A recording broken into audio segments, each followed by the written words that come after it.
Chers élus de CE, bonjour. À l'occasion de la rentrée du Théâtre des Deux Ânes, Ça c'est Paris a le plaisir d'accueillir dans sa chronique vidéo Monsieur Jacques Maillot. Bonjour. Bonjour. Bienvenue. Merci à vous. Alors cette interview est destinée aux élus de comité d'entreprise Oui, qui, comme vous le savez, contribuent énormément à remplir les salles de spectacle. absolument. On vous remercie les élus d'ailleurs au passage.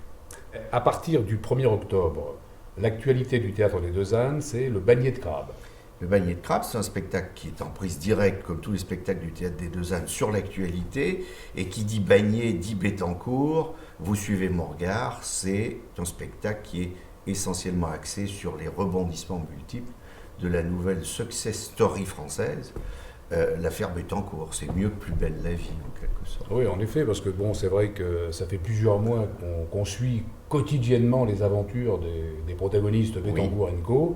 Et je me demandais si ce spectacle avait pour vocation de libérer la charge émotionnelle accumulée par le public qui suit cette actualité intense. C'est tout à fait ça, c'est-à-dire qu'on essaie de dédramatiser tout ça et surtout d'en faire une pochade la plus drôle et la plus risible possible.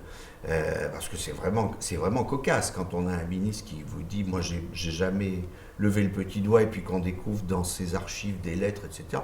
C'est marrant, c'est digne de Feydeau, c'est du Feydeau. Exactement. Ouais. Donc on en a fait un spectacle le plus drôle possible.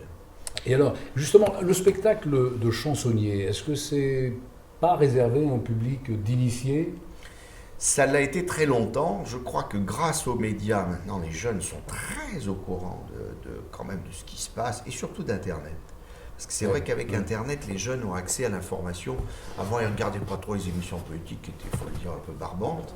Mais maintenant, on sent qu'ils sont très concernés, et c'est sans doute pour ça qu'il y a de plus en plus de jeunes qui essaient de faire de l'actualité politique, peut-être avec plus ou moins de bonheur, mais on sent que c'est dans l'air, et qu'on a un public qui, sur ce plan-là, s'est élargi.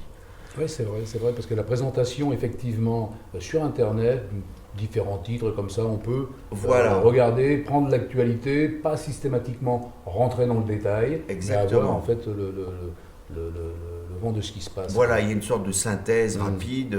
Alors avant, c'est vrai que c'était plutôt les parents qui amenaient leurs enfants.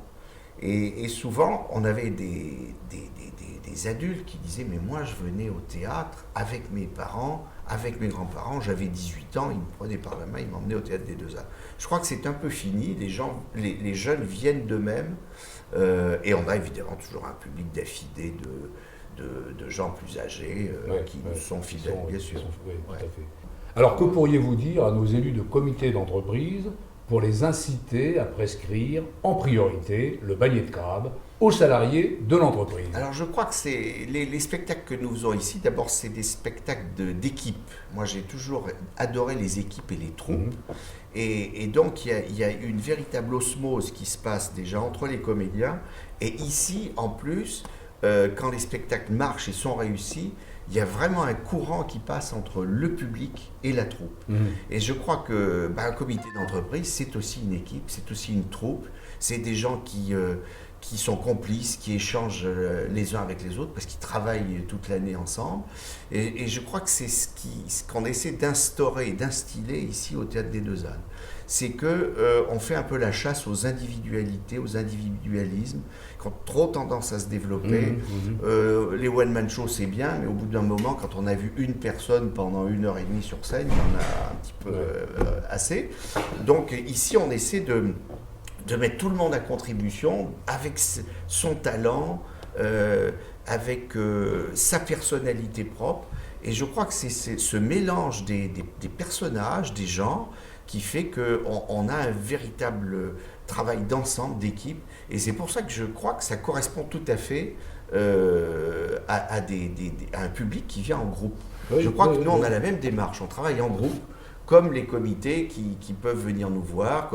Souvent, on a des groupes qui viennent de tous horizons. Alors, il y a des CE, il y a effectivement des clubs, des Rotary, des associations, et il y a même des profs qui amènent leurs élèves. Génial. Ça, c'est formidable. Ouais. Et on sent que le courant passe, parce que ils se disent, vous avez l'air de bien vous amuser sur scène, et nous, on s'amuse bien dans la salle. Donc, à la fin, on aurait presque envie, si on avait un foyer, de faire la fête de tous faire la ensemble. fête, Voilà. Eh ben, c'est super. Voilà. En tout cas, merci beaucoup, Monsieur Maillot, de vous être prêté au Merci jeu de à cette vous, c'est moi. interview. Et puis, les élus, je rappelle, hein, donc c'est au Théâtre des Deux Ânes, c'est à partir du 1er octobre. C'est le Bannier de Crabe, avec entre autres Jacques Maillot, Florence Brunold, Patrick de Funès, Jean-Pierre Marville et Pierre Douglas. Pierre Douglas, Voilà. le représentant officiel pendant des années de Léon Zitrone et du regretté Georges Marchais, qui nous a quand même beaucoup amusés. Exactement. Merci beaucoup. Merci. À bientôt.